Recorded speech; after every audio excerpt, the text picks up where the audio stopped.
The opinions expressed by the host and guests in this show are not necessarily the views of Children's Health Defense.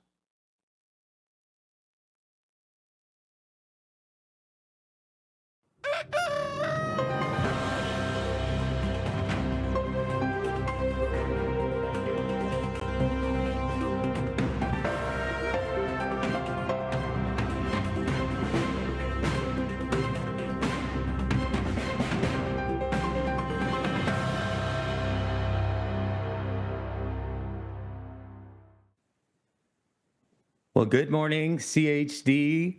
Hi to everybody out there in TV land. I always want to say that. I remember from the 1960s when TV was black and white. Yes, I remember before color TV. But today, for doctors and scientists, my show, I get to introduce our wonderful host from CHD TV, Polly Tommey, who is going to be joining with me. And today, Polly, we have a special announcement, right? We do. Good morning, everyone. We do have some exciting news. Well, we think it's exciting, do we not? Yes. And that, Absolutely. As opposed to mundane news. Yes, we believe this is exciting news. well, so let's paint the picture a little bit. So for us parents, Brian and I, parents, and a great many of you watching now and millions around the world, our children have been injured by vaccines, and we have been shouting out about it for years, and nobody's listening. We've been shut down on social media. We've been shut down by politicians, shut down by doctors, shut down in the press. Everywhere we go, we're shut down and told that we're crazy and vaccines are safe and effective. Well, Brian and I have had letters from the US Senate, from Ron Johnson's office, asking if Brian and I would go up to testify on Tuesday, this coming Tuesday. It's going to be at 3:00. It's called Voices of the Vaccine Injured. Can you even believe that that is happening? Homeland Security, Governmental Affairs. 3:00, July the 15th. So I'm flying up, Brian's flying in, and we have, well, I don't know about you, but I've been given, this is what I've been given to do. They've asked if I can talk about my son's injury and what I witnessed as I traveled around America. So representing you all of you that came to the bus, this is your moment. But here's the kicker. I have 5 minutes. 5 minutes to do Billy's story and Yoel's story. But look, at least somebody is listening to us. This is the first time since I've been doing this, that anyone in this kind of situation, this kind of power, has even really cared about our children. This is absolutely incredible. No, I'm very excited about this particular hearing. It is Ron Johnson's permanent subcommittee on investigation, Senator Ron Johnson. So this is in the Senate side. It is at the Hart office building at 3 p.m., room 216 it's a hearing room, a large hearing room. And on Tuesday, July 15th, we want to be able to flood this room. And we personally invite you, if you're in the DC area, if you have the ability to go to the DC area, to represent the millions of children in the United States alone that have been injured by vaccines. This is our voice. This is our voice being heard. I will be able to testify. I'm going to testify regarding the history of vaccine injury and the history of the growth of the vaccination schedule in the United States that now includes over 70 vaccines by the time a child is 18 years old, including 4 prenatal shots. And so we want to emphasize this. I will be testifying for 5 minutes, and then there will be Q&A for the majority side of that particular committee from the Republican senators and from the minority side, the Democratic senators. And then Polly will be talking specifically about her son's vaccine injury, Billy's vaccine injury, as well as what she's witnessed on 2 different bus tours, or is it 3 different bus tours? Am I right, Polly? It's 2 different buses and many different bus tours. We went out many times, but with two buses. But yes, I'm going to do my best to represent you all the best I can. But this has to stop. I mean, every time I look at these buses, Brian, it gives me chills. I mean, there's so much death.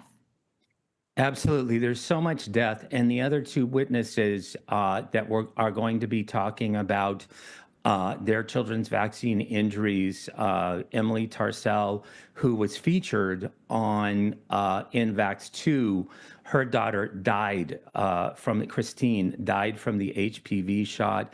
And then Crystal Cordingley, a mom of 5 children, whose son, Corbin, died after getting the quadrivalent flu shot, at only 14 months old.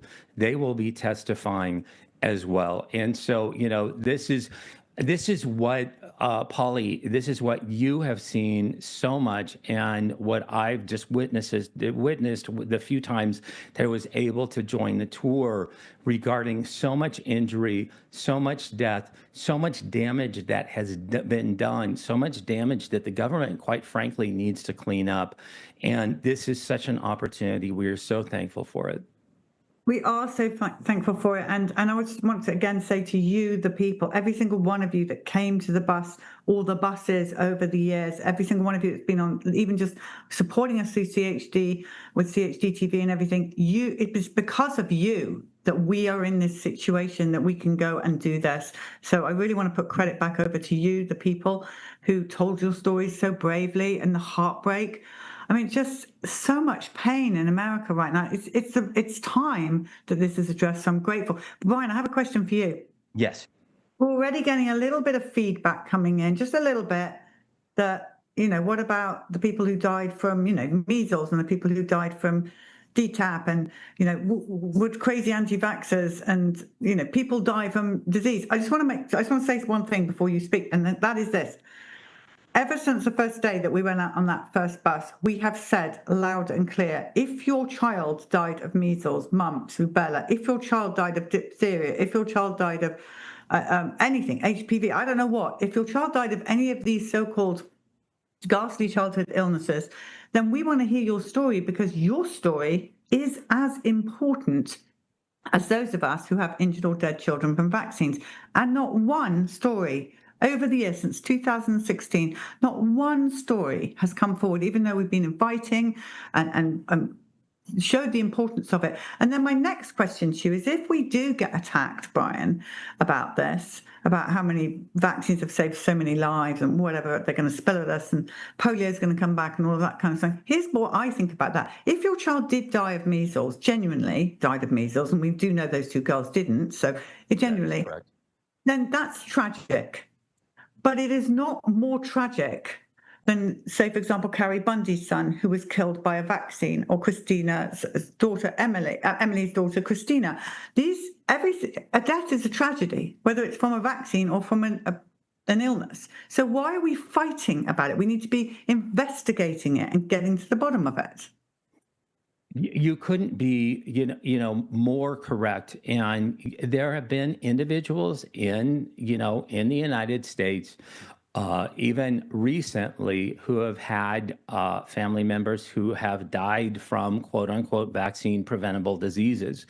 I don't know, why they don't talk to us. I do know that the individual from the minority side that will be testifying in this hearing, her name is Cerise Murata, and she is the Deputy Chief Executive Officer of Vaccinate Your Family, which is, what I would consider an AstroTurf group. That it was formerly a group called Every Child by Two. And this is a company, this is an entity that is supported by 7 different vaccine manufacturers. 3 of those vaccine manufacturers are convicted felons in the United States. And so, I believe that an individual whose family member has died, a child who has died from a infectious disease, I believe that's a tragedy too. And I do want to hear your story. I do want to understand your story. The story stories that, Polly, that we listened to in Texas, we were able to investigate and found out that they were hospital errors, that those girls died of bacterial pneumonia that was treated incorrectly.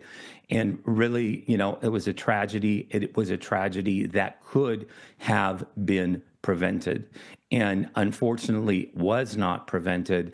And the mainstream press then got a hold of it, and then all of a sudden it was a measles death, which was not, there could be nothing further from the truth than what the mainstream media peddled. So this woman, Saros or whatever her name is, on Vaccinate Your Family, well, all I would say to her is we did vaccinate our family. That's the whole point. We vaccinated our children. We vaccinated our family. We did as you are going to tell us that we need to do. We are the result of Vaccinate Your Family. Absolutely. We are the result of Vaccinate Your Family. And, it's in Children's Health Defense, we want to be able to give people the best information possible. And we say, by all means, step forward with your information. Have a debate on us. We cannot even get individuals that are on the quote unquote pro-vaccine, 70 shots by the time you're 18 years of age. We cannot even get them to debate on the same stage. And, for the life of me, I do not understand that. Except for the fact that they are afraid of us. They're afraid of what happened to our children. They say that it didn't happen. They deny that it happened. But we know that due to a report that was sponsored by the CDC, that 1 in 39 needle sticks, 1 in 39 shots that are vaccines leads to a serious adverse event. And you really cannot get around that. I hate those pictures that come up of those children being vaccinated and their crying faces. It's so sad. So now we're going to live stream this on CHD TV. We're just trying to polish that up, but do stay signed up to the CHD TV text alerts because Tess is working on that right now. But I'm pretty sure we'll be able to live stream. Brian Burrows is coming up as well, and he, as you know, is the director of Vax 2 and 3, and he's coming up with his camera. So if you're coming on there, do come and do a piece to camera as well. We'd love to. It would be wonderful to meet as many of you as possible, wouldn't it, Brian? We want to meet you. We want people to come out, and Polly, my hat's off to you because you've listened to these stories and you've recorded for posterity more stories than really anybody in the universe. And it is so important that this information comes out. We are making a difference. We are saving lives. So many individuals come up to me and thank me for my story. Thank me for the story of my son, Stephen. They're thankful for the story of Polly and John and their son, Billy, and all the different stories that are being recorded. So this does absolutely make a difference. Your presence at this hearing, if you can make it in person, is going to make a huge, huge difference. We really want to fill up this hearing room. Yeah, we do. I just want to say a quick word to those that are writing into us that we recorded your stories and they were the hospital protocols. We have not forgotten about you. Please, I know you think we have. We haven't. We've just got this opportunity to talk about the vaccine injured right now, but we are still fighting for you with your hospital protocols. We call it hospital protocols, not even COVID now, because of the measles protocol. So absolutely, and it's important that we talk about the hospital protocols. We talk about reform. I mean, if you look at the opportunity in front of us. With Secretary Kennedy, with Make America Healthy Again, no wonder the pharmaceutical industry, no wonder the American Academy of Pediatrics and other, industry frontmen, like the American Association of Family Physicians, all of them are, stepping forward and actually trying to sue Secretary Kennedy directly. But this is an opportunity to have your voice heard. This is an opportunity to show those individuals, our legislators, what vaccine injury is. And so we are so thankful for you. And Polly, if you could do me the honor of closing out the show and introducing our next film, I would really appreciate that. Absolutely. Well, we're going to carry on with Gary Null's films, and we're so grateful to him for giving them to us to air. And this is about over-medicating the children here in America. So it's an important subject. It's called Our Overmedicated Children. And we do know how these children are being given drugs for anxiety, given drugs for just not sitting still on a chair, for crying too much. It's ridiculous. It has to stop. And this is something at Children's Health Defense we're very passionate about. So very grateful to Gary Null for this. We also, before we go to that film, have to just say, Brian, we have an amazing conference, do we not, happening in November. I can't wait. Children's Health Defense Conference in, the most health freedom wonderful place in the universe, Austin, Texas, where the Autism Trust is located as well, and one Polly Tommey and her wonderful associates, her husband John Tommey, her family Billy and Kent, Brian Burrows. And so make sure that you come to this conference. We're so excited about it. It's going to be 3 days of heaven, 3 days of being able to interact with your tribe, to listen to top-notch speakers, to listen to top-notch panels. And we want you to come so we can get to know you. I mean, I get to meet the most wonderful people and so many wonderful supporters at this conference. So, show up, look for me, give me a hug. We give Polly a hug. We cannot wait to meet you. I cannot. So sign on up and come on down. We're really looking forward to it. All right. Well, Brian and I will report back to you next week after our time up in DC. I think I have someone standing in for me on Monday and Wednesday hosting. And then as soon as we get back, Brian and I will update you on everything that's been going on while we're up there. Many of you may be able to tune in and watch it live as well. So pray big, my friends. Stand firm. Never settle. Brian and I will see you next week.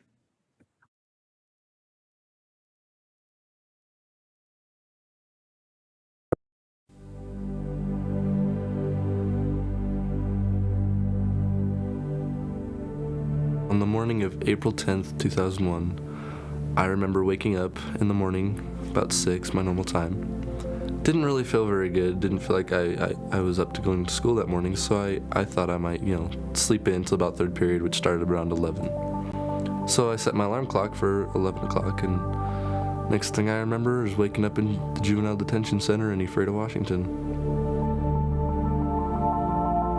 What went through my mind when I first realized where I was, where am I at? What am I doing here? What happened today? What went wrong?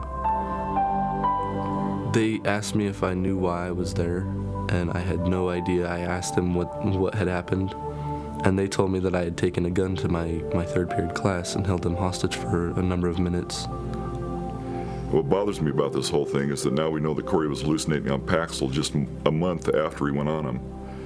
Corey is afraid to tell us about the hallucinations and the bad dreams because he thought he was going crazy. This is a Mormon boy who had never smoked or drank, never used illegal drugs, didn't know what a hallucination was from Adam.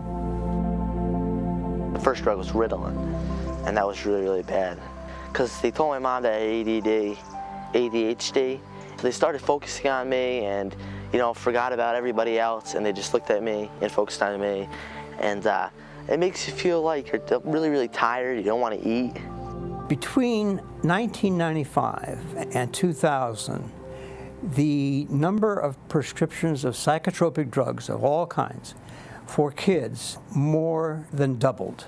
The problem with being a child in America today compared to 20 or 30 years ago is that if you are different, if you are agitated, if you are extremely active, you will fall under the gaze of the helping professions, the so-called helping professions. I don't remember anyone I went to school with being on a mind-altering medication. But now, the number of children on drugs in this country is astronomical.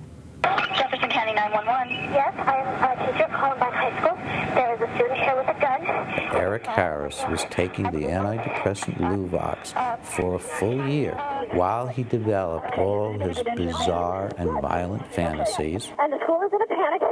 and I'm in the library. I've got students down under the table, kids, heads under the table. I believe that Eric Harris was literally driven crazy, as so many other children have been, while taking this antidepressant drug. I think the pharmaceutical companies realized a while ago that there were huge profits to be made on playing on parents' fears and also playing on a generation of parents that was looking for the convenient way to raise their children. ADHD is a means of making paying patients out of normal individuals. And once they are given a prescription and put on medications that are virtually never discontinued, they have lifetime paying patients. That's what's behind the epidemic. Medication is an answer that can be helpful to some people some of the time. There needs to be a balance between the interaction of biological treatments and psychological treatments.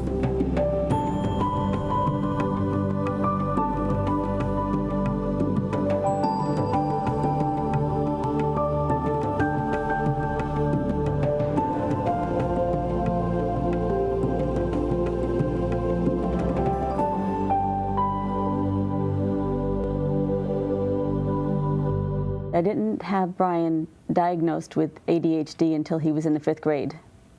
And that led, of course, to prescriptions. And when those prescriptions didn't work, that led to more prescriptions.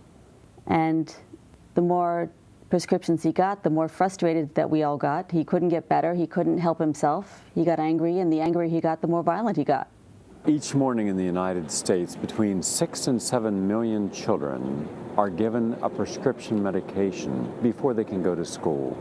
Many of them are taking Ritalin or other amphetamines. More and more aspects of human behavior, human distress, just general unhappiness is becoming medicalized. It's being made into diseases. This culture has grown in parallel with the growth of the pharmaceuticals industry and its investment in psychotropic drugs, that is, drugs that affect the psyche, the mind, the brain. By far the majority of psychiatric prescriptions for children are given for attention deficit disorder, ADD, or attention deficit hyperactivity disorder, ADHD. One of the alarming concerns I have both as a parent and as a physician is that there is much misdiagnosis and overprescription of medication, inappropriate prescription of medication, changing these children's lives forever for the worse. Why didn't my generation, the baby boomer generation, have this? Why didn't we have thousands of kids committing suicide when I was going to school or you were going to school? Why didn't we have kids walking to schools like this one behind us and shooting up their classmates for no apparent reason?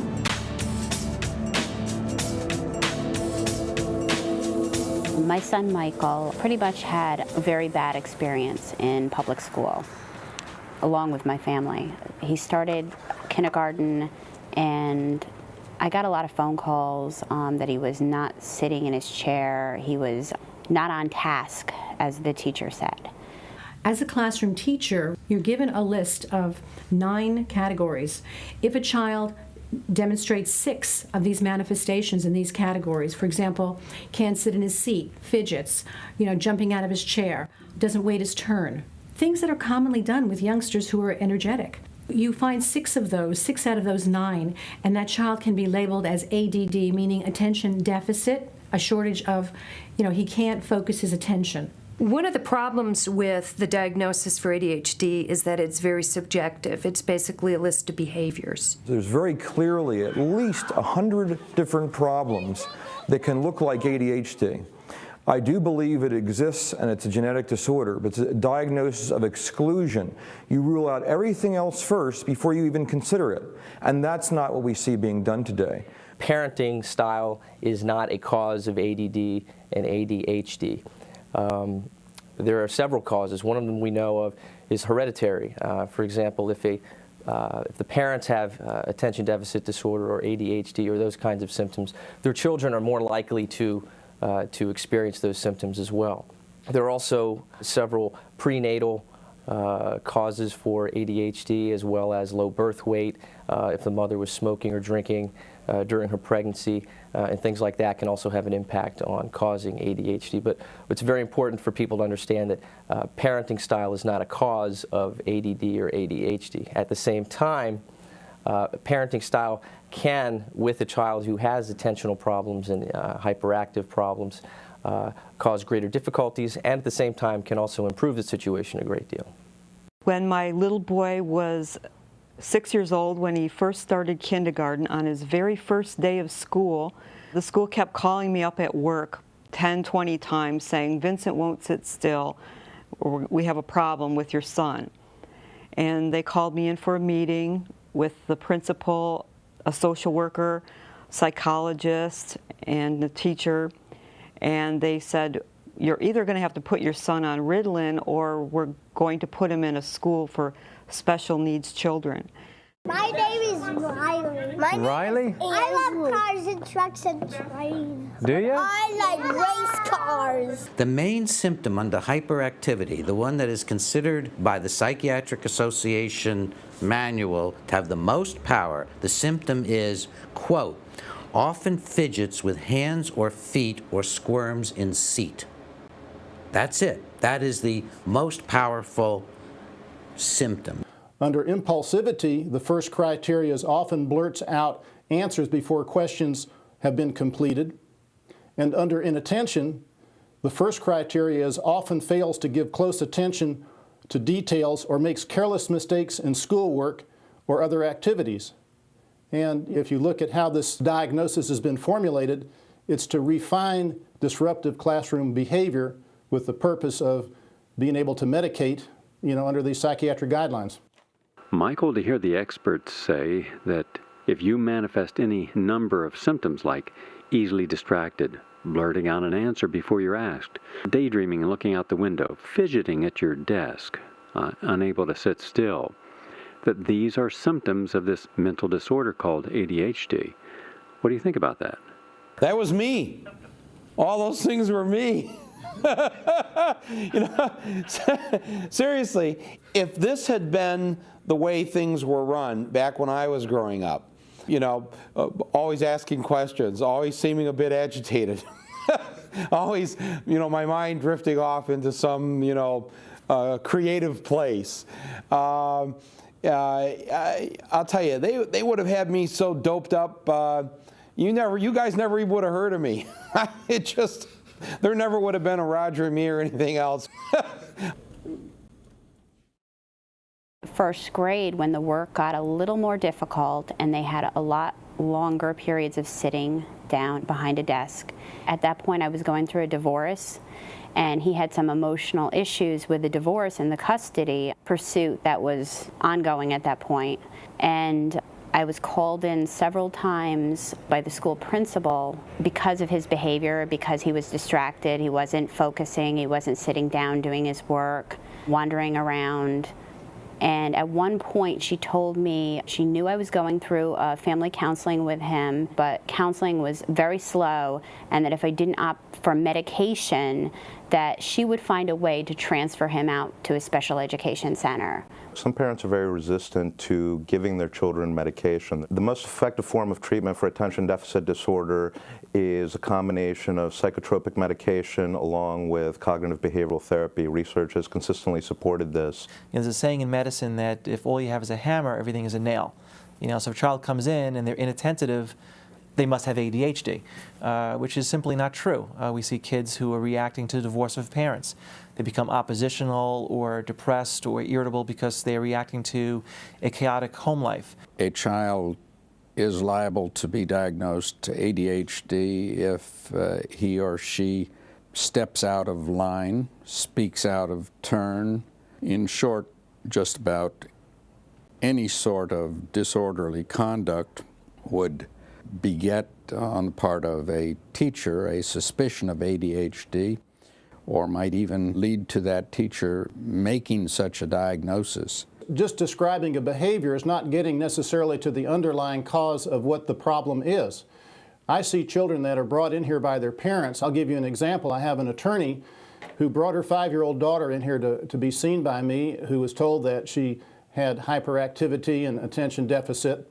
And it turned out that this child had allergies to certain foods. And when these allergies in the foods and also the environment were handled, the symptoms went totally away. It is now widely recognized that the symptoms of attention deficit hyperactivity disorder are shared by many children exposed to PCBs, the polychlorinated biphenyls, and lead. In 1996, Herbert L. Needleman published a report in the Journal of the American Medical Association revealing a strong link between lead in children's bones and delinquent behavior. Several studies since 1996 have confirmed what Needleman found. Many studies showed that children exposed to lead not only had learning problems, but also were distractible, disorganized, impulsive, and restless, the hallmarks of attention deficit disorder. In short, the mechanisms that regulates attention and self-control is damaged by lead. How many students have you seen would come to school bouncing off the walls in the morning, and you change their diet or make suggestions to parents, get them off sugar, get them off dairy, and then they come back and they're okay? Does that happen? Yes. Get them off TV. Yeah. Get them off TV? Yeah. I used to think, 10, 15 years ago, when we were raising our daughter, people would pop The Little Mermaid in the VCR. The kid would watch it 29 times, and that became, the pacifier. And no wonder they can't pay attention to something for 20 minutes, because when they're watching television, their brains are becoming lazy from the visual input that they're getting from television. And tell what child watches television before he comes to school in the morning. Can tell you as they walk in the door. How? Why? Because they're out of control. They're not being themselves. They're being some character. They're acting in a way that's obviously not them. What we have to remember is that children's behavior is a product of what they see in their homes. In this fast-paced society, their parents are often on the cell phones, pacing back and forth. Well, the child's not blind. The child's going to see that. And the child is going to imitate what the parent is doing. I now long for the days when I saw people popping The Little Mermaid in 29 times as the pacifier. Because that's not the pacifier now. The pacifier now is pop a pill in their mouth. Isn't it amazing that suddenly there's a new disease that jumped over all these, my parents' generation, my grandparents' generation, our generation, and suddenly our kids, or the first generation, get this new disease. Right, and of course they call it genetic. Yeah, isn't that amazing? It's likely that a 10-year-old boy in 1960 would not be supervised by as many adults as he is supervised today. From the moment he wakes up today, he is looked at and observed and driven and taken different places, whereas probably in 1960 he would get a chance to run around with his friends for 2-3 hours. There was an increased sense of perhaps safety that the parents felt, and this child would be interacting with other people, would not be spending most of his time either in darkened rooms in movies or watching television or playing by himself with electronic toys. So there would be much more social interaction in that child's life than you would see today. ADD is not new. ADD was actually described over 100 years ago by a pediatrician who described a group of kids who had short attention spans, were impulsive and hyperactive. Ritalin was actually released in the United States in the early 1950s, so we've known ADD has been around for a long time. However, there are clear societal factors that are increasing the expression of ADD. As we require kids to stay in school longer to get the best jobs, ADD kids drop out first. And if they drop out of school first, they have babies first. So actually ADD families have more families per 100 years. So they'll have 5 generations per 100 years, where a non-ADD family will only have 4. My grandfather was born 3 years after the Civil War. That's my grandfather. I'm still a fairly young guy, so do the math there. That's, only 2 generations back takes me back to the Civil War, and a grandfather who was alive when I was alive. Everyone got married late, it seemed, through the generations in my family, and had their kids late. The benefit of that, though, is that I got to hear real stories of what it was like in the 1860s and how they lived. and what the evening was like, what the evening meal was like, how everyone, of course, not only ate together, you grew the food together, you prepared the food together, you ate together, and then after dinner, you would go into what we call the living room now, and you would read together, you would play music together, and you know, that's the way my grandfather was raised, that's the way my mother was raised, and that's the way I was raised. There were musical instruments in the house, the television was not a babysitter, discussions were had, and that is not what's going on now. I mean, when I was raised by two perfectly normal, probably extraordinarily loving parents who happened to have been President and First Lady, there weren't drugs for kids. There wasn't a need. There wasn't I don't remember the label ADD ever being used when I was in high school or grade school. So no, it's not something that my parents had to deal with. Kids playing, splashing in the water, chasing each other, yelling, having a lot of fun. Where I grew up in a small town in West Virginia, that was normal. From the age of 1 to 6, you didn't have a whole lot of supervision. You went out in the daytime, you played, you built forts, you ran to each other's homes, got home by dinner time or lunch. Not true today. Today, we don't have children as much as we have little adults. In fact, we almost are obsessed about micromanaging the lives of our children. You didn't have this high expectation among parents, particularly middle class and upper middle class parents, that kids had to achieve and start achieving really by infancy, when they start working out on their infant gyms, and then when they start their first classes as they're moving into a 1.5 or 2 years.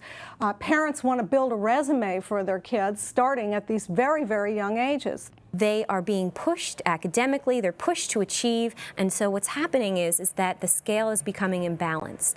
While the weight is on them to achieve, they're losing that ability to get out there and experience life in their own way. They all used to look at me, the teacher, Mrs. Brady, the principal, and not focus on anybody else except me. It was just very disturbing. As a parent, I felt like I didn't want my son in a different school, and I felt very pressured. Mrs. Brady used to tell me that, you know, she had eyes behind her head, and she could see through walls. The children who are the most energetic, the ones who have that creativity and energy, many of those children are getting into a lot of, quote, trouble because they're not falling into the groove. They're not falling into the pattern. They want to know. They can't wait their turn. They're raising their hand. You know, that's not fair to them. I mean, what should be happening is that energy that they have, which is so beautiful, should be channeled. And it should be channeled into a direction where they can create with that and use that in a positive way, instead of it being used against them, that they're not following the, quote, norm. This one can chew, and this one can do fireballs. And this one can do this. This one doesn't go down like this one does, and goes like... I'm asking you for just loudness. That's what it does. They're double shooters. Approximately 10% of boys from ages 6 through 12 or so are taking psychotropic medication. And this is just an appalling statistic to me as a parent and as a physician. In the early 90s, there was a huge spike in children being diagnosed ADHD and subsequently being put on Ritalin. At that time, several things happened. The federal government awarded schools more money based upon more children being diagnosed ADHD. And also for low-income families, if a child was diagnosed ADHD and put on Ritalin, the family received a lot more money monthly. It's frightening how easy it is for children to be diagnosed. They are being diagnosed by school teachers and by school personnel of all types in all school districts across the country.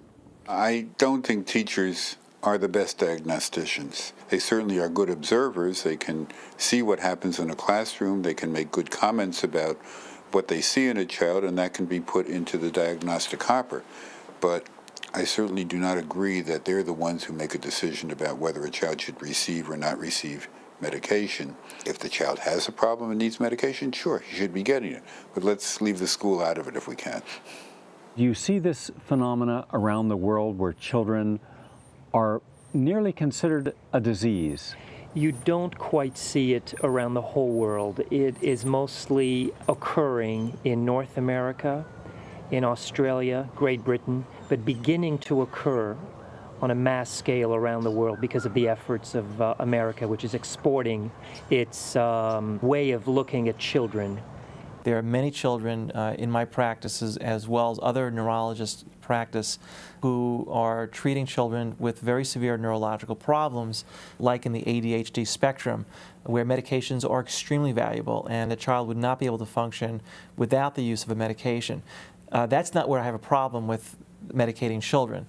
The problem I have with medicating children is the error that we make of commission, where we're treating children who are just, struggling, but don't have ADHD, but are labeled ADHD because it gets them through the door to get that prescription for the Ritalin or another medication. So I took him out of that school and I put him in another school. Everything was fine for a while until they got the records from the other school. Then the same thing happened. They started calling me at work saying, Vincent won't sit still, you need to come in and have a meeting. And again, I went to the meeting and they said, you have to put your son on Ritalin or we'll put him in a special school. I took him out of that school and put him in another school, Sunnyvale. And that is where they called CPS, Child Protective Services, and when I was at work, they took my son out of daycare and they put him in an institution. When I got home from work, there was a card on my door from a police officer, and it said, please call me regarding your son. The Division of Family Services was originally set up to protect children, but I don't see that happening anymore. They're used as a way for people to report one another, for children to even report their parents. Instead of helping children, I see them going into homes, pulling these kids out of homes so that they can put them on drugs. I called the Sunnyvale Police Department, and then immediately I picked up the phone to call my mother. And the next thing I know, the police officer just came right through my door without even knocking or anything. He grabbed the phone away from me. He says, you're not calling anyone. And he slammed me down. I thought, this guy's crazy. And so I started crawling away from him, and he grabbed my ankles so hard and pulled me back that I still have his fingerprints in my ankles to this day. If a school pressures a parent to put their child on the drug, and the parent thinking they have to do this in order for their child to attend school, and the child has a bad reaction to that drug, that the school should be held responsible. That's my personal opinion. So you're getting into a dangerous area, a school, which should stick to academics when they go into that area. When I ask teachers to give me a report, what I ask is for a description of the child's behavior plus the completion of a questionnaire which indicates or suggests that what their level of activity is. It's helpful, but it's not conclusive. In other words, it tells me how a child may be functioning in school and whether or not there are problems. Very often, it is the teacher who may refer a child for evaluation because of their failure to do well in school. I know for a fact that the schools out there are pressuring parents, and my story is just one story.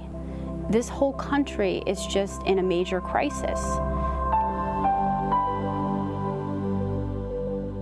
Some teachers expect students to all behave in a very similar way. So when a child may be aggressive, maybe they had too much sugar for breakfast, or maybe they're just naturally more energetic, that child runs a very high probability of being stigmatized for the rest of their life. When a school teacher or a school psychologist can actually diagnose a child with something that is supposed to be a medical ailment, that's a problem. The teacher was telling me that he wasn't learning the way he should be learning, that he wouldn't learn unless I opted for the medication, because the medication would help him learn.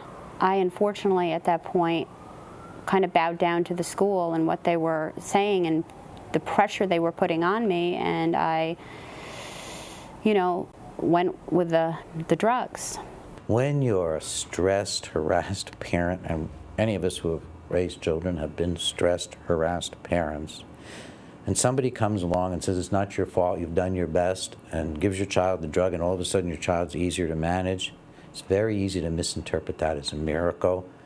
The overprescribing of drugs and the overdiagnosis of ADD says that we are a kind of fix-it-now kind of a society, that will go to any measure to try to solve a problem in the simplest, least painful way. I think one thing that a lot of parents don't want to admit is just what a nuisance kids are.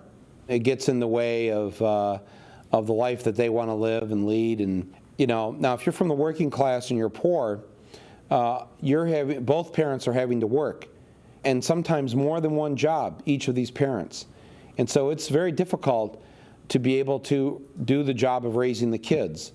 And the pharmaceutical companies and the doctors have found a convenient way to prescribe pills so that these people can continue to work lousy jobs for little pay, where they're overworked, they don't get paid for overtime, et cetera, and don't worry about your kids because they're okay, they're properly medicated. It's just hard for me to accept that the easy way is the right way. Just because it's easy to drug a kid and get them to be compliant doesn't make it right to do it. Once they get tested, that's it. They get labeled, and they're in that system. The school gets money. The government is paying extra money for this. And so it's to the drug companies, of course, advantage to be able to have this public. It's a captive public, and it's sent in through teachers. And it's not just the teachers. I want to make this clear. It could be the counselor, it could be the principal, it could be the special ed instructor. I don't want to paint teachers in a bad light. And personally, a lot of teachers are frustrated, and they think this is the answer because that's what they have been told, and they don't really realize the dangers. There isn't a whole lot of opportunities for unity, for team building between parents and teachers, because we're just in such a fast-paced society that we just don't have the time to sit down and really build a plan that's going to work for that child. The teachers have such a rough go of it these days. Overcrowded classrooms, textbooks that are 30 years old, roofs that leak. We have made public education such a low priority in our society. We just don't really give a damn about our kids, and that's why we put so little effort into education. And if we can just have them medicated so they don't cause a riot in the classroom, then we're in good shape. They took my son and they put him in the children's shelter on Union Avenue in San Jose. And this is a locked children's facility. It's like a little child's prison. This facility has been audited by the state several times for code violations. The woman who owns this shelter used to be the mayor of Sunnyvale, where I was arrested. It is a for-profit organization. So they actually make money off of the number of children that they apprehend from parents.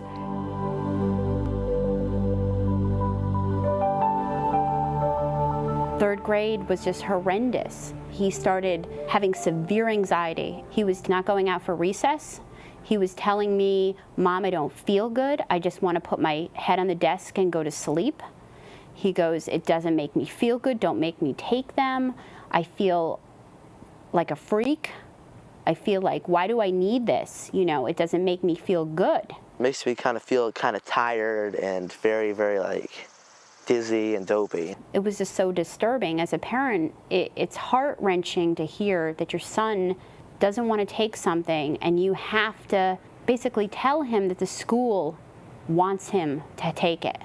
Many of the children that are brought to me by parents state the teachers are concerned because the student's not conforming to a certain type of behavior. This is wholly inappropriate. Teachers don't have licenses to practice medicine, and unfortunately physicians who do have licenses don't look for the underlying etiologies oftentimes. They're very quick to grab a prescription pad.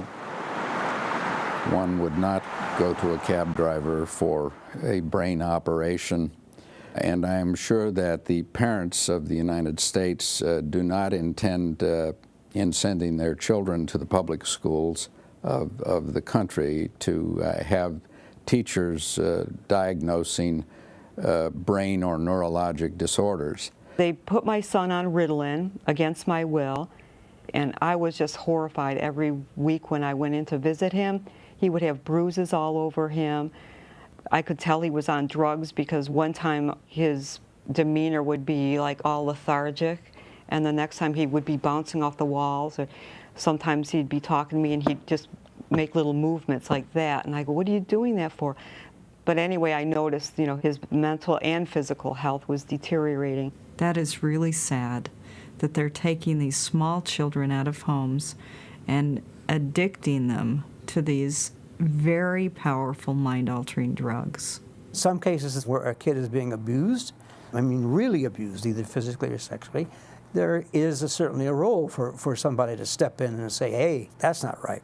But for not medicating a kid for something which has not been shown to be a valid medical illness is just a little bit, I think, extraordinary. The major stimulant drugs like amphetamine, dexedrine, and Ritalin disrupt 3 of the most widespread neurotransmitter systems.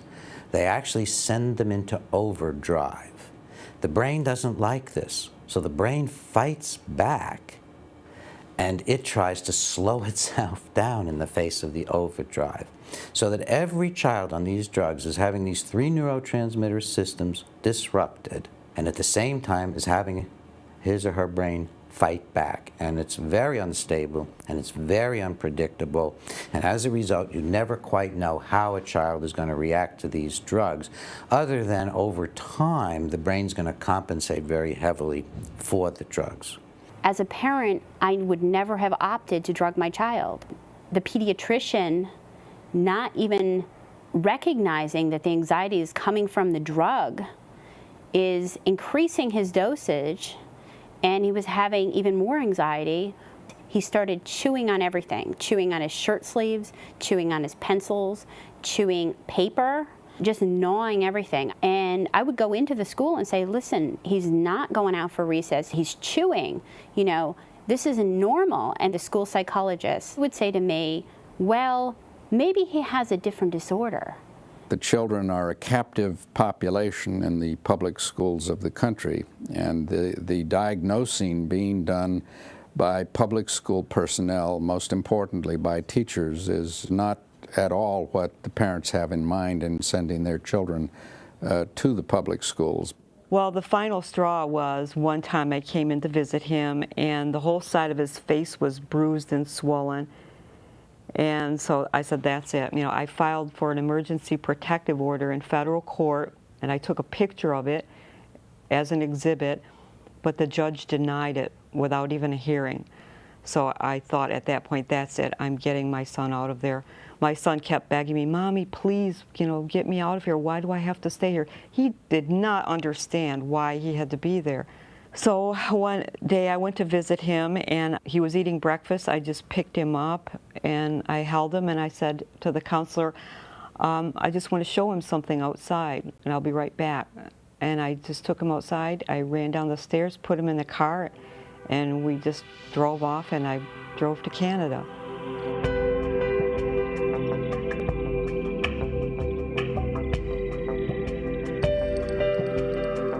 It's like the big medical authorities are telling you that there's something wrong with your child. Don't buy it. It is happening nonetheless because it is orchestrated at the very uppermost levels of the U.S. Department of Education and more specifically Office of Special Education in concert with the National Institute of Mental Health. We were happy in Canada. We were there for about 2 months. Vincent started coming back to normal. My son was so happy. He kept turning the radio up in the car, and he's going, we're out of there, we're out of there. He was so happy. We were both so happy. We were ecstatic. The pharmaceutical companies have decided that being a child, being an adolescent, is a disease. It's an illness. And somehow it has to be medicated. When in fact, The whole nature of growing up is exactly what those words mean. You are growing up. There is a transition taking place. And anytime you transition, there are ups and downs, there's pain involved, there's sadness involved, there's loss involved, any of a number of things, and you feel this anytime you make a transition in your life. And the first time you start to experience that is as a child and as an adolescent. No one ever said, you know, it could be the drugs causing your son to act bizarre. I demanded somebody look into this and say, why isn't he going out for recess? Why doesn't he have as many friends? Why is he chewing? And my whys, they led the pediatrician to change his drug over to dexedrine, which is just another stimulant. My dosage went up and up and up and up and up. It was huge, my dosage. So he didn't improve. He got worse in actuality. And one of the problems I see a lot of my colleagues doing is medicating the side effect. In other words, so you have a child now who's depressed because they're on Ritalin, so they give them, you know, Prozac or another antidepressant to take care of the side effect of the Ritalin, or they can't sleep, so they give them a drug to put them to sleep. So all of a sudden, what we've done is we have children, you know, who are on 2 or 3 different medications because we're medicating the side effects of the original medication. These children are many times given one drug and have side effects, and then another drug is added, and they have side effects from the other drug, and that's where you get 5 or 6 different drugs for one kid. I'm seeing kids in my practice on 4 and 5 psychiatric drugs who are psychotic or on the way to becoming psychotic. And when I sit down with the family and say, let's examine the life story, what we find is that it began with little Johnny didn't like school, or little Johnny didn't get along with his teacher, or little Johnny was bored in one of his classes, not even all of his classes, and was put on a stimulant medication, and gradually over the years of one drug on another drug, little Johnny becomes a person unrecognizable to his parents. I think it's quite possible to sort this out with good diagnosis and good monitoring. First of all, you're not going to generally use both stimulant drugs at the same time. You're going to use one or the other in most cases. And then you may or may not put an antidepressant on unless you feel it's warranted in terms of how the kid is functioning or how they're doing, or if somebody is showing serious signs of depression. So it's true, ADHD and depression can exist side by side, and you might want to have somebody on both those medications, and I've seen it happen a number of times. Follow-up is really important. These medicines change people's brains, and they actually do it fairly quickly. And I think it's important to see somebody in a couple of weeks and then see them in a month and let them have access to you when you're starting medicines or changing medicines, because without appropriate follow-up, people can get into some significant trouble.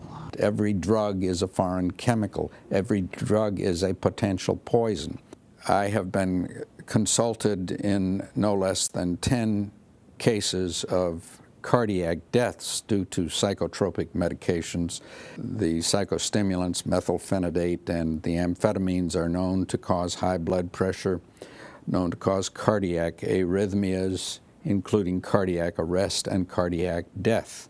Matthew Smith from just outside of Detroit had been on Ritalin for approximately 5 years. His parents had wanted to take him off of medication because of recurrent chest pain and shortness of breath, but they were coerced to keep him on the medication. We were told that if we did not follow up with their evaluation of ADHD and take him to the pediatrician and get him on Ritalin, that Child Protective Services could charge us for educational and emotional neglect. At age 13, while riding his skateboard, he suddenly keeled over and was dead. The county medical examiner said there was no doubt in that case that the chronic administration of the Ritalin was the cause of death. On the death certificate, it says that he died from the use of methylphenidate, Ritalin. Ritalin is, for the purposes of classification by the Drug Enforcement Administration is a Schedule II drug on the same list as cocaine. The Drug Enforcement Administration puts special regulations over how many prescriptions a doctor can write and how a doctor has to write the prescriptions and keep track of the drugs. It even means the DEA can come raid your office if they get the impression that you're giving out too much of this drug. This is not an ordinary drug under the law. So essentially, we're trying to solve a problem in the schools by putting our children on kiddie cocaine. Parents will steal their kids' Ritalin and sell it. Kids will sell Ritalin to each other or give it away for recreational purposes. In fact, Ritalin is one of the most commonly stolen and trafficked drugs in the United States, according to the Drug Enforcement Administration. These are very serious addictive drugs. Show me the science that if I have 5 kids and you've diagnosed them all as ADD or ADHD, that there's something in their brain chemistry, their biochemistry, something in their body that will prove that they have this mental illness, this disease that justifies this prescription medication or this medical treatment. Now, if they have cancer, you can find it. Hepatitis, it's there. Herpes, it's there. Chickenpox, smallpox, mumps, measles, ulcers. Every other medical condition that's a real medical condition, we can find in the body. Can we find ADD in the body? Well, with millions of kids being diagnosed, stigmatizing them and changing the outcome of their life, I would assume that there's a lot of science to prove what school teachers, social workers, state authorities, medical doctors, pediatricians in particular, are suggesting. At this time, we do not have a diagnostic test for ADHD. Therefore, the validity of the disorder continues to be a problem. In 1998, the National Institute of Mental Health held what's called a Consensus Development Conference, in which the aim was to push the diagnosis of ADHD and to push the stimulant drugs. They had 30 experts come together to address an objective panel which would then give a consensus as to what the issues were. And the result was a consensus statement which said that ADHD was controversial, that it had no proven biological basis, that there was a risk of over-medicating our children, and that stimulant drugs have a lot of serious adverse effects. We do not have an independent diagnostic and valid test, such as a biological test or such as a blood test. I still want to get to the other part of the question, which is just a description of what you might be looking for. Okay. But before you go on to that, it sounds a little bit like you're saying that the definition is a little like the Supreme Court's definition of pornography, which is you know it when you see it. No, I'm concerned. We're going to disagree, and I would like any member of the panel to describe a typical ADHD in terms of symptomatology. Mark, would you like to? Since you see them in your practice.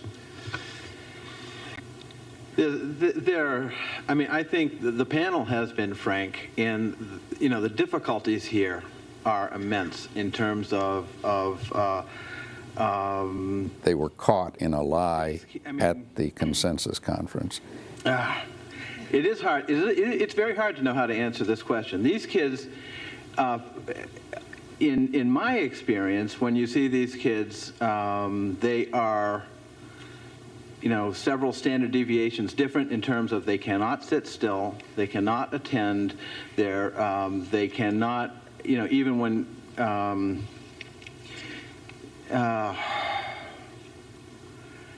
they are as if driven by a motive. There are some good clinical descriptions of these kids. I think part of the problem is in the community when you are a physician and somebody comes to you as a parent and says, my child might have attention deficit disorder. It's very difficult to know what to do and how much confirmation do you need? Do you need a teacher who also who sees many kids and says, this kid is 2 standard deviations different from the other kids in my classroom? And the parent says this kid is different, and and then even if you say this child is different, you have immense problems with trying to say, why is this child different? Is this child being abused? Is this child lead poisoned? As of the consensus conference, they confessed they had no evidence that it was a disease. I think, I don't think the panel is saying anything different, although we said it in more sophisticated ways, is the diagnosis is a mess. But we all have a belief that we are dealing with a very serious core problem, and that we have a diagnosis that allows us to communicate and gives us research, generates sort of ideas for research. And I think,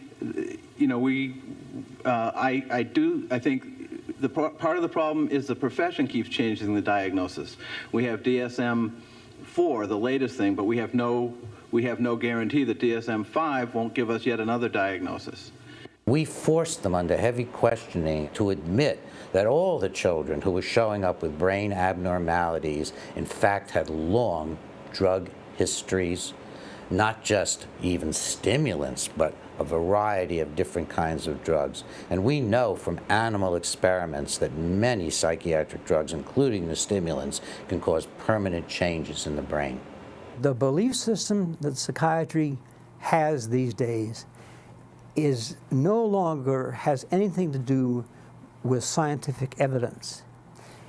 It's in the realm of religion. Nowhere in the brain or body of children said to have ADD or ADHD can an abnormality be found, or has an abnormality ever been found prior to their drugging. In other words, their drugging is the first abnormality. However, after the consensus conference was over and the panel had disbanded, the government simply rewrote it and came out with their own conclusions anyway. The NIMH is doing a lot of research now in the past several years using something called a functional MRI. Most people know what MRIs are. Using scans where they'll inject a certain kind of dye that will go to cells in the brain that use the most sugar, which is the main nutrient of brain cells, to find out where the most activity is during certain times. What they've discovered is that the areas of the brain dealing with decision-making, choices, solving problems, which are all affected by ADHD, are generally smaller in volume than that of normal children. The meanings and ramifications of this, I don't think are really appreciated yet. But it shows that there really is a significant and distinct difference in the brains of children who have ADHD and those who don't.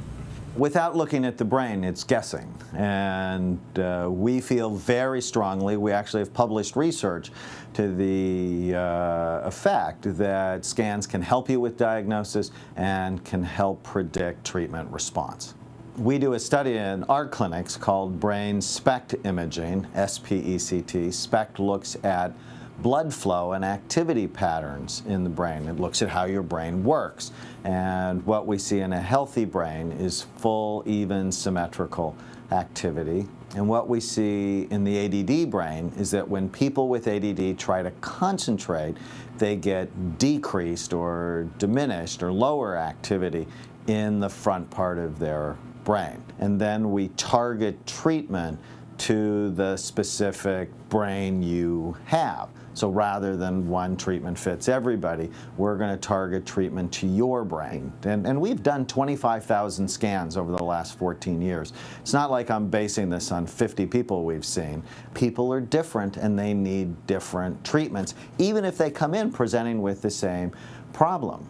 And one of the things that irritates me, upsets me, is psychiatrists are the only medical specialists that never look at the organ they treat, when no other profession in medicine acts like we do, make diagnoses based on symptom clusters, prescribe powerful treatments that potentially could make you worse. Very often in my practice, I have patients come in and say, why don't you order an MRI scan for my child with ADHD? I want to know if you can, document or confirm that they have ADHD, and there really is no test that documents ADHD that's, clinically available. These are research tools, and by far and away the issue is not completely resolved. I mean, if we look at the brains of ADHD children versus, non-ADHD children, if any difference there is, it's extremely subtle and could be debated whether there's really a change there or not. So I think the issue is not resolved about whether we can say, this is an ADHD brain or this is not an ADHD brain. From 1990 to the present time, researchers, mainly at the National Institute of Mental Health, have done brain scans on children with ADHD and have compared them to normal control groups. And this research has shown, on average, 10% brain atrophy or brain shrinkage.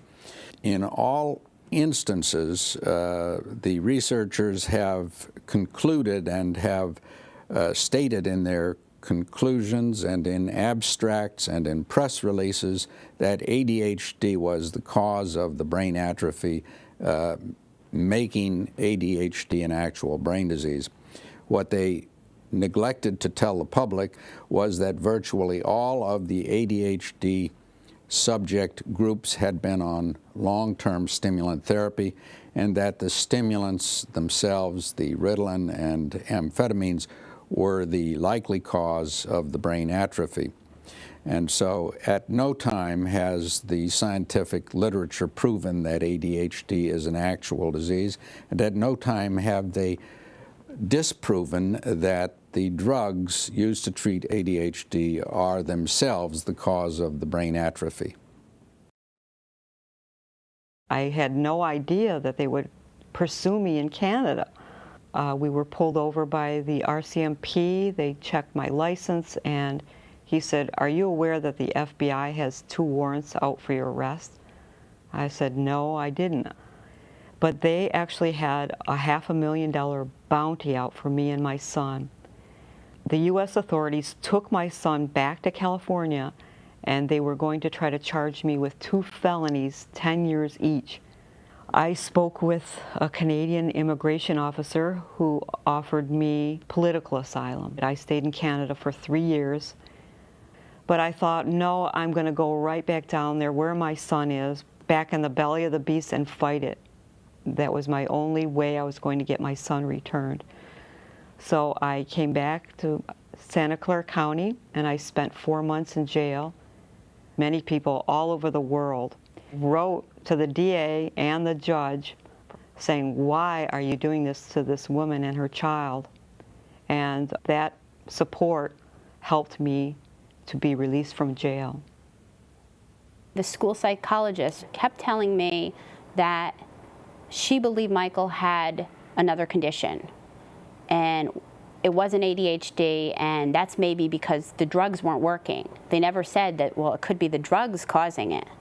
So the school sent me to a psychiatrist, and the psychiatrist, looking at the school documents once again, diagnosed him with social anxiety disorder based on the fact that the school documents said that he wasn't socially interacting, and handed me a prescription for Paxil, which is an SSRI, not even approved, FDA approved for children under 18.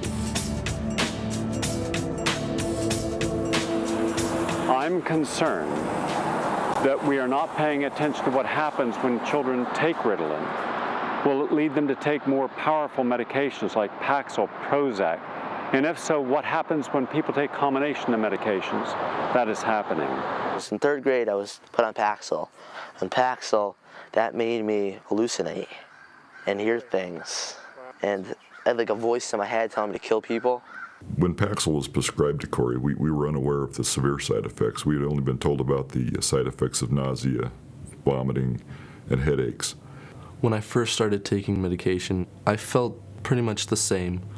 But as time went on, I felt more and more out of it, just not really feeling like things needed to be done, didn't really care. At the beginning, I was diagnosed with dysthymia by a therapist, though not by a psychiatrist, and then she suggested medication. The psychiatrist diagnosed me with depression, I guess severe depression at one point. And then I started taking Prozac. A serotonin reuptake inhibitor blocks the reuptake pump of serotonin itself, so it can't go back into the nerve that manufactured it, and there's more and more serotonin in the space between the neurons. So there's a greater chance that the molecule of serotonin can wander across the synapse and hit a receptor site. Exactly how patients go from being depressed to undepressed is still a mystery. No one knows yet. But it's been fascinating because this is a very exciting time for brain chemistry and mental illness, because we're starting to discover things that really cure people like we've never had before, and we're starting to find out how the brain works. I did feel that I needed some kind of help. I had no idea what they would do for me. We are seeing new high numbers of kids who feel just sad. A lot of kids are living in a kind of pressure cooker right now. The expectations are that they should get all their A's, become important members of various volunteer groups, to become an ace soccer player, to fill in every moment of their lives with an activity that will show that they are an A achiever. But in fact, sometimes this backfires. The psychologist suggested that he needed medication. And we've had experience with medication with my wife and postpartum depression, so hey, we were just very at ease with this, and we took him to our family practitioner, and he suggested Paxil. He became violent. I almost killed my friend because of his haircut. He literally flipped out over the fact that the boy next door had a haircut that he didn't like. When you look at the widespread use of these mind-altering drugs among children, is where you're going to find the answer for the violence that we're seeing in children today. After being on Paxil for about a year, I was changed to a different drug called Effexor, which is pretty similar.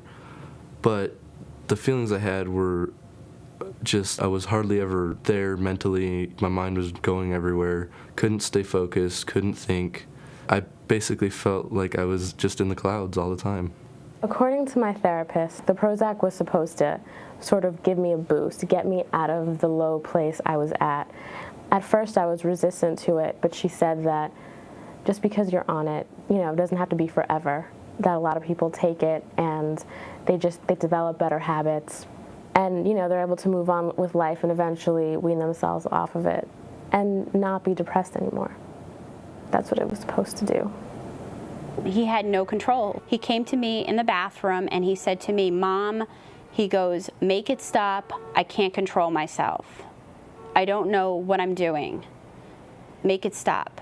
We have a great amount of evidence in the scientific literature that antidepressants and stimulants cause abnormal behaviors in children, in particular out of control, aggressive behaviors. I thought I was going crazy. I was hallucinating, I was seeing things, I was hearing things.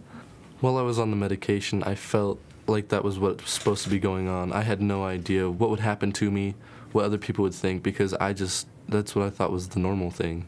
What we've seen is depression is not one illness. It's at least 6 or 7 different things. And if you give everybody the same medicine, give everybody, we call them SSRIs, medicines like Prozac, Paxil, Zoloft, Lexapro, Celexa, you'll make some people better, no question about it. And you'll make other people worse.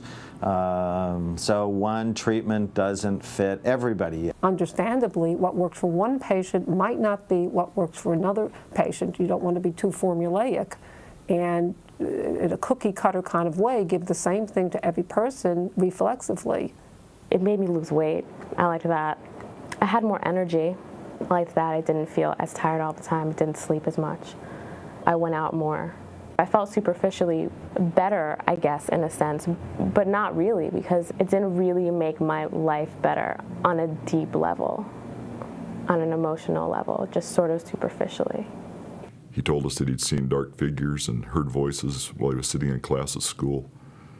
We also were found out through deposition by a friend of his that he had told her that he'd had a terrible, horrible nightmare about going into school with a gun, and this was a year before he actually went into school with a gun.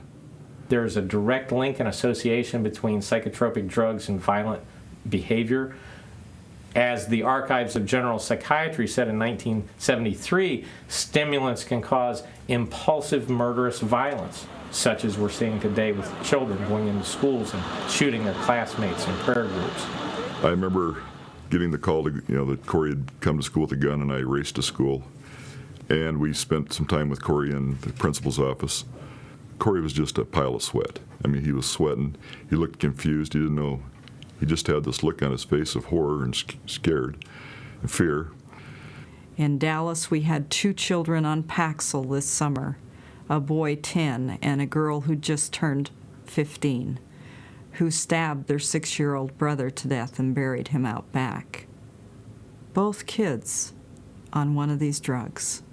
We didn't know it was a drug because they were telling us, the psychiatrists, the school, they kept saying, you know, he needs to be on drugs, on these medications.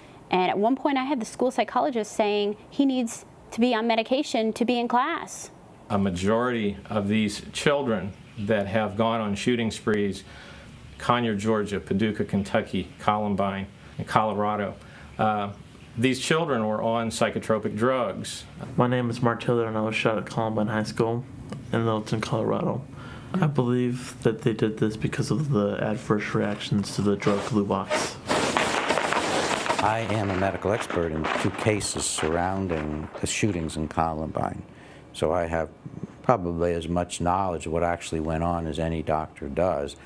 And I can tell you that Eric Harris took Luvox on the day that he did the shootings, or perhaps the night before, because he had a normal effective level of Luvox in his blood on autopsy. I have seen the data. I was shot outside the school. I was with 5 or 6 of my friends when it happened, and we were just sitting down talking. And about 10 minutes later, I got a shotgun in my leg, hit me in the leg, and then the killer went over and shot Rachel Scott. And he came back and shot me 5 or 6 more times in the chest. And he threw 2 pipe bombs in the parking lot. And then he went downstairs and shot someone else, and he proceeded on into the high school. I found a clinical study reported in the literature in which a child, while taking Prozac in a clinical trial, developed fantasies of murdering his classmates and being murdered by them. These fantasies and nightmares became so real that the child became confused about what reality was. I'm gonna pull out a goddamn shotgun and blow your damn head off. Do you understand? Prozac is closely related to Luvox. I was laying on the ground, and I was praying to God for him to someone to come help me, because it took the police so long to get there. A half an hour later, a police car finally showed up, and he was providing me cover. And another police officer picked me up and he put me in his car and took me to the triage. He saved my life. These are things that are discussed in the back pages of journals, periodicals, textbooks, and then when we see them on the news, we're somehow told that, well, these kids were bullied. It's because of the way that they were brought up. It's because of they didn't have self-esteem, or guns were readily available. The problem with that is we're not looking at what drove those children to pick up that gun, to decide that all of their classmates needed to be killed. And what we're seeing is a result of the administration of psychotropic drugs to children. In Bowling for Columbine, we never really came up with the answer in terms of why this happened. I think we did a good job of exposing all the reasons that were given were a bunch of BS. You know, Marilyn Manson caused them to do it. This or that caused them to do it. And none of it really made any sense. That's why I believe there should be an investigation in terms of what pharmaceuticals, prescribed pharmaceuticals, these kids were on.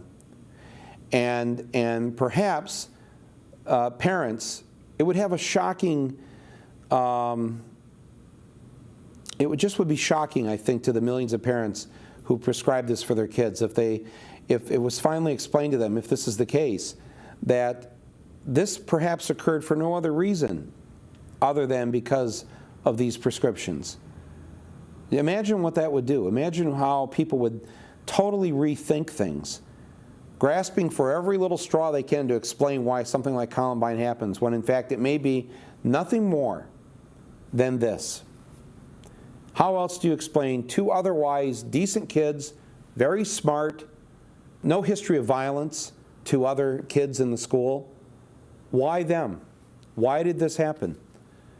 It's an extremely legitimate question to pose, and it demands an investigation.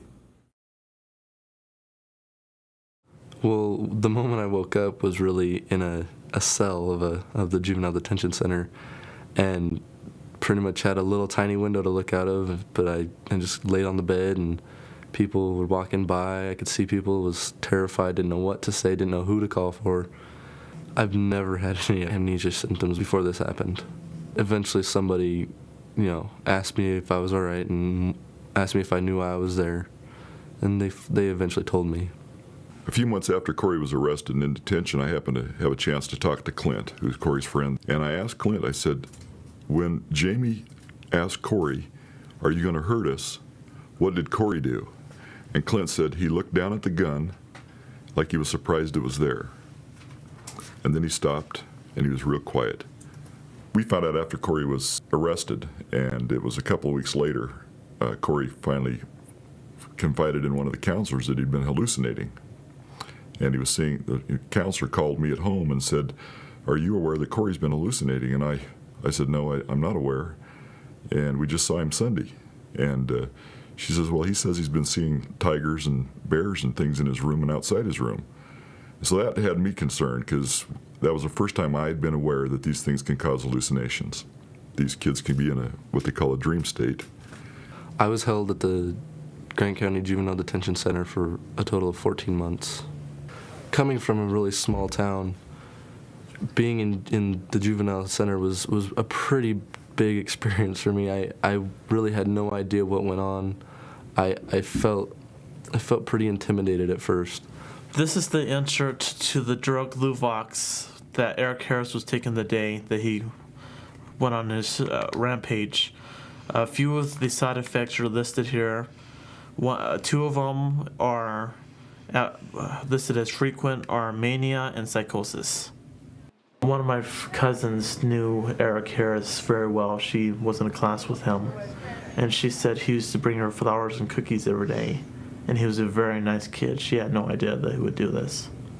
I don't think they had a plot to kill who and such persons. I think they just went nuts on these drugs, and they just went on a killing spree. In the 30s, 40s, 50s, 60s, kids had access to guns, possibly more than they even do now.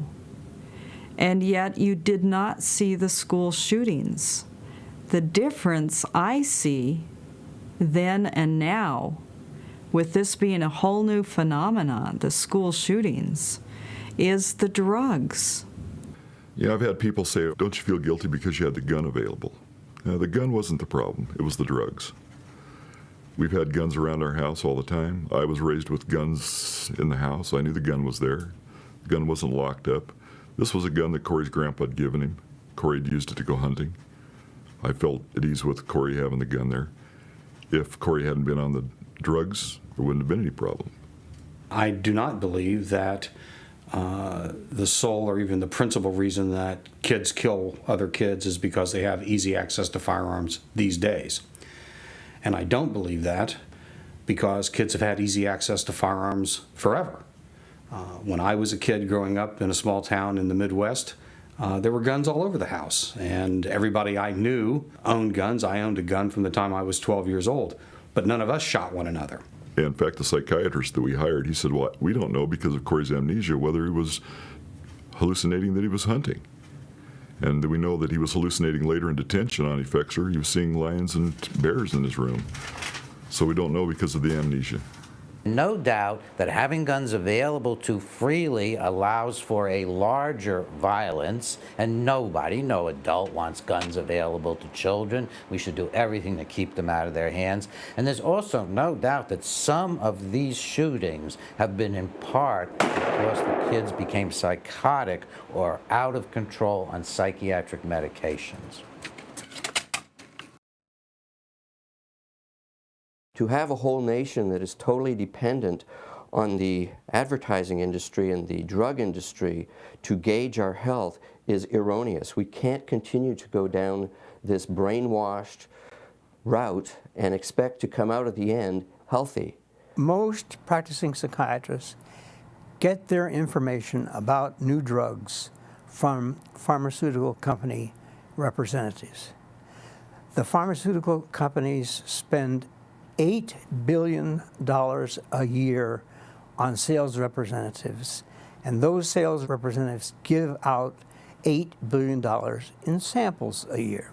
So that there's $16 billion being spent on pharmaceutical reps visiting doctors and touting their latest magic remedy. Jonathan Coles, director of psychopharmacology at the NIMH, he and another physician from Harvard presented a paper to the FDA.